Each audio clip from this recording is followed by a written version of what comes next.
కేదార్ జగదాత్రిలు వాళ్ళ తాతయ్య కోసం బయటికి వెళ్తారు.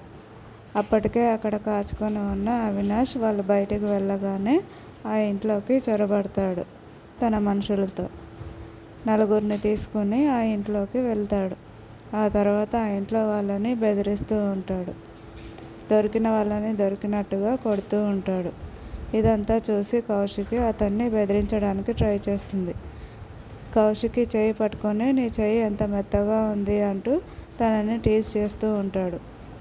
నీ సంగతి తర్వాత చూస్తాను అంటూ తనని పక్కకు తోసేసి నిషికని కొడతాడు. నిషిక తనని ఇంతకుముందు కొట్టింది కదా, అది మనసులో పెట్టుకొని నిషికని వైజయంతిని కొడతారు. సుధాకర్ అడ్డుగా వెళ్తే సుధాకర్ని కూడా పక్కకు తోసేసి కొడతారు. అతనికేమో ఆస్తమా అటాక్ అవుతుంది. కట్ చేస్తే నెక్స్ట్ సీన్లో అందరినీ కొట్టి శ్రీవల్లిని తీసుకెళ్ళి రూమ్లోకి వెళ్తాడు. తనపై అఘాయిత్యం చేయబోతూ ఉంటే కౌశికి ఆపడానికి ట్రై చేస్తూ ఉంటుంది.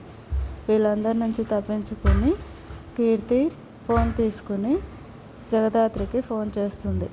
వీడియో కాల్లో తను ఏదో చెప్పబోతూ ఉంటే జగదాత్రికి అర్థం కాక ఆలోచిస్తూ ఉంటుంది. జగదాత్రి కేదార్లు తమ కుటుంబాన్ని అవినాష్ నుంచి ఎలా కాపాడుకుంటారు? కేదార్ తన చెల్లెలు శ్రీవల్లికి ఏమీ జరగకుండా ఎలా కాపాడుకుంటాడు? ఈసారి అవినాష్ జగదాత్రి కుటుంబం జోలికి వచ్చి చాలా తప్పు చేశాడు. జేడీలో శిక్షిస్తుందా లేక జగదాత్రిలా?